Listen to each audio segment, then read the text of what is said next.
Angela Yvonne Davis was born January 26, 1944, of parents Frank and Sally Davis.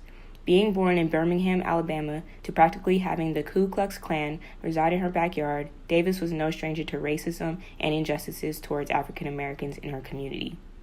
Angela Davis is the epitome of a free-willed and strong-minded individual. She was jailed for her beliefs, practices, and brilliant mind. Davis dedicated her young life to further pursuing her educational career at NYU and the University of Massachusetts, the Black Panther Association, the Chi Lumumba Club, the all-black branch of the Communist Party. She advocated for the oppressed, for gender equality, for prison reform, and for alliances across color lines. She also published several award-winning novels, all the while maintained her notoriously perfectly fluffed afro. Thanks to her courage, determination, and strength, Angela Davis will go down in history as one of the most influential activists of any time period. The 1973 founding of the National Black Feminist Organization came to be as a direct consequence of the Black Liberation Movement. The feminist organization was in the attempt of Black women to fight the racial oppression brought on by the women's movement and to condemn the sexual oppression in the Black Liberation Movement.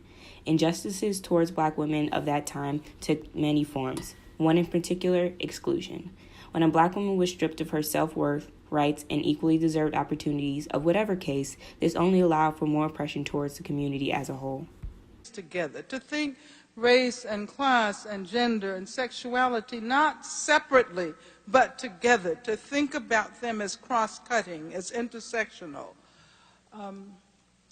And that describes, to me, what anyone who considers herself or himself to be progressive during these times ought to be able to do. Angela Davis did run into some trouble because of her affiliation with the Communist Party. In 1969, Davis was fired from her job as a teacher and was even jailed just because of her strong shared beliefs and goals she had with the Communist Party.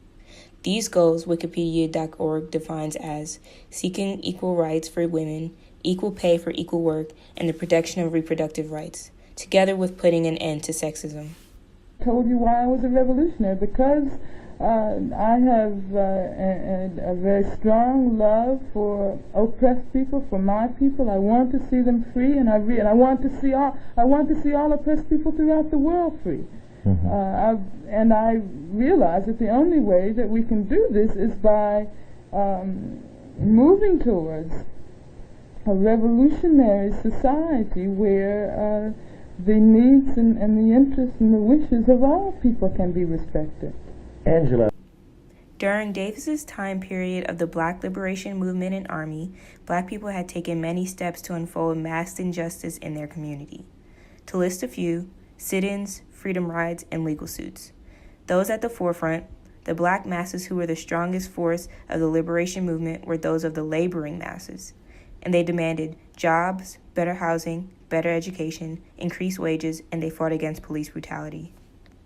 I mean, otherwise, if, as I said before, if I felt that the interests of the party and Black people conflicted in any way, I wouldn't be a member of it, because I'm interested first and foremost in the liberation of my people. And I feel that the policy of the party, as well as the practice, has been the only consistently correct approach to Black liberation. See, I don't think that we can talk about Black liberation without overturning the system, overturning the root cause for the oppression of Black people. The only way we can do that, I feel, is through a socialist revolution. Currently, Angela Davis is 74 years old and a retired professor. Throughout her years as an activist, from the days that she's been locked up to all the way to today, she has influenced the social agenda across the nation. As far as a Black woman, she impacted the studies of feminism, communism, and Black liberation, and will always be remembered. Today, she still helps promote the idea of Black feminism and intersectionality. She believes that Black women are discriminated against in ways that often do not fit neatly with legal categories of racism or sexism. When asked on how would you define Black feminism today, she said, Black feminism emerged as a theoretical and practical effort demonstrating that race, gender, and class are inseparable. She's proclaimed to be a lifelong communist. When asked about Harriet Tubman on the $20 bill, she said, to simply replace Andrew Jackson with abolitionist Harriet Tubman is to ignore the role that capitalism played in sustaining slavery. Today, Angela Davis believes that the black liberation is a response to the limitations of civil rights movement. She said that although black individuals have entered economic, social, and political hierarchies, the overwhelming number of black people are subject to economic, educational, and carceral racism to a far greater extent than during the pre-civil rights era.